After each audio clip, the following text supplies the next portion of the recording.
Have you ever heard of Arnoldo Hax? Probably not, because he's a business strategist, too busy making millions, billions for international companies and Fortune 500s. But most of us know leadership gurus. We know the cult of personality and ego, where they create memes and sayings, things that we can put on our wall or write on our whiteboards. But Hax isn't that kind of person. Instead, he gives us a way of reinventing success with a new strategy for the 21st century. He might be the most influential business strategist of our lifetimes, and we don't even know his name. So let's take a quick introduction and look at the Delta model, Reinventing Your Business Strategy by Arnoldo Hax. Hi, my name is James Callahan, and this is the Do-Over Show, where we love tackling problems with new strategies.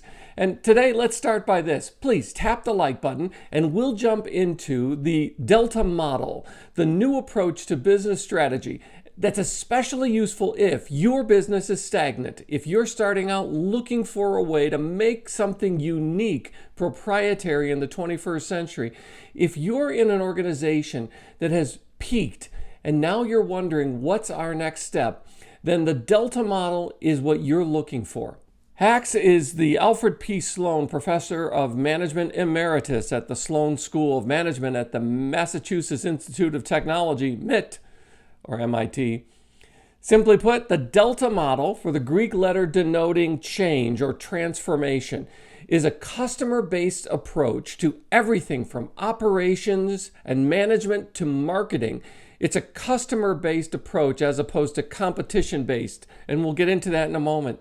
And the Delta model is an algorithm about how willing and ready the organization, your organization, is to change in order to find success today. You see, unless we are completely self-sufficient and isolated from customers, from supporters, then we are in desperate need of focusing on those that make the work that we want to do, the product or service or the thing that we provide, to make it possible. His premise is we need to offer a uniquely differentiated value proposition that's individualized, not just personalized, but individualized for each of our customers or supporters. Now, before we get into the particulars of the Delta model, and it can get pretty specific, there are 4 larger attributes that if we can grasp these, we'll get a good idea, a good step forward. The first is uniqueness. And it's not that we're the only organization or provider of the work we are doing, but that our value proposition is distinct and differentiated from others.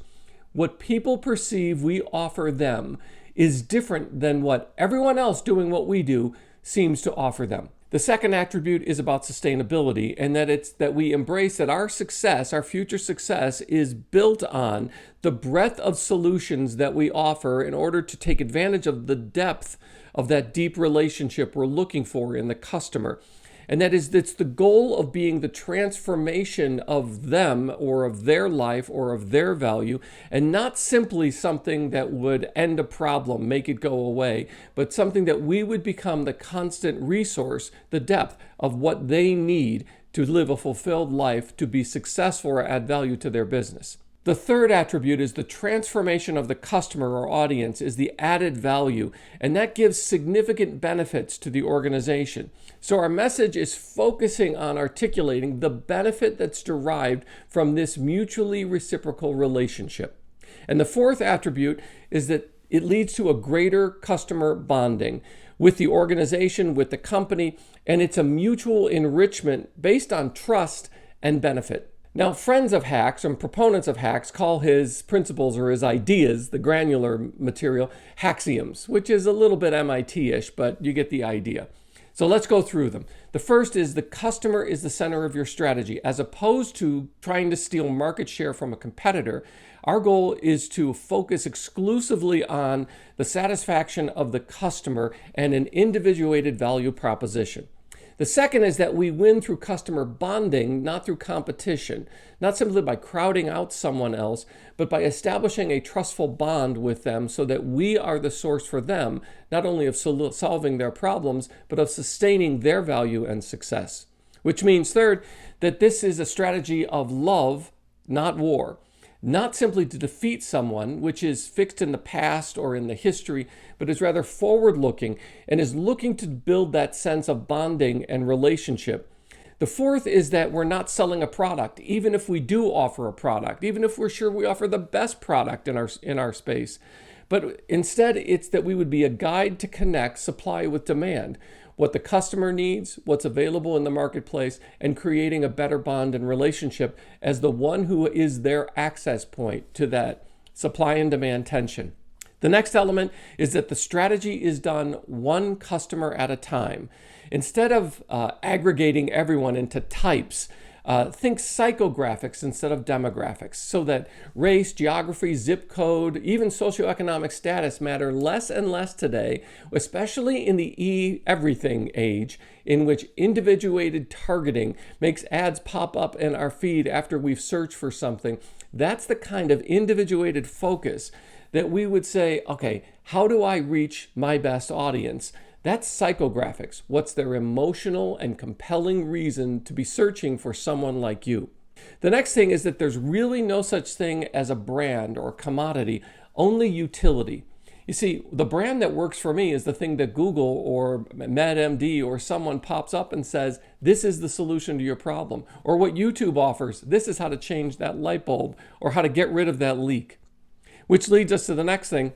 We live and die with that kind of segmentation, and that's this unique customer-driven value proposition, which means that next, we are not a product ourselves, but we are a trusted guide with competencies, so that we show ourselves as the one who is ready on their side to add value, to add something to their life, even if we're selling detergent, even if we're selling springs for a pen or an automobile.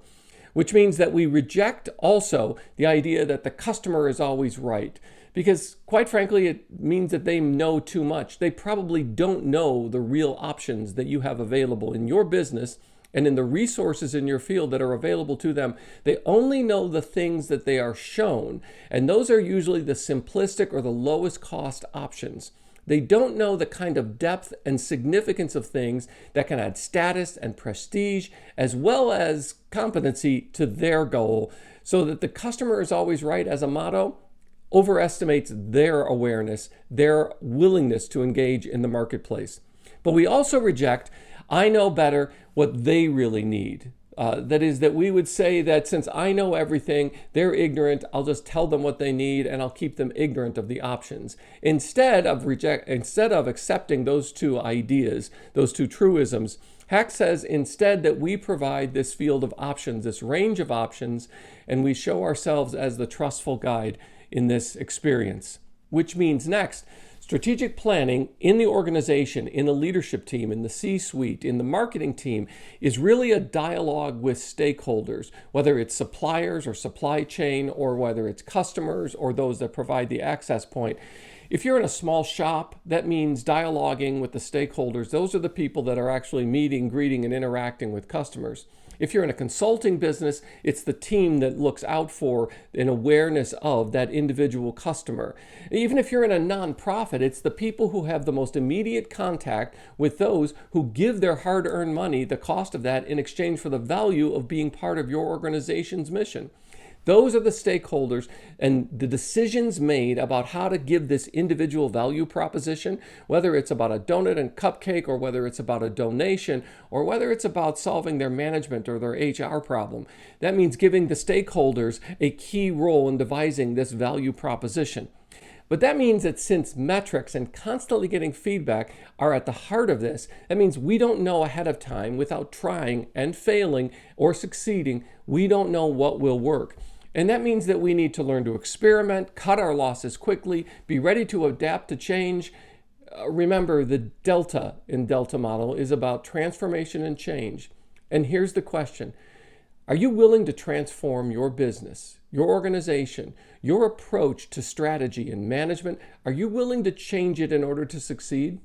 Or are you going to stick with what has worked in the past and has gotten you market share, even though the entire world is changing and individuated value propositions are driving the marketplace today? Hey, and if even this introduction seems complicated, remember, he worked at MIT, so there's that. But what the Delta model can do is give you a chance for new life, a second chance. And hey, that's what the Do-Over Show is about. So please, tap the like button, and while you're down there, remember to subscribe and ring the notifications bell so you don't miss an episode of the Do-Over Show every Monday and Friday. I'm so glad you found me, and I found you. Thanks.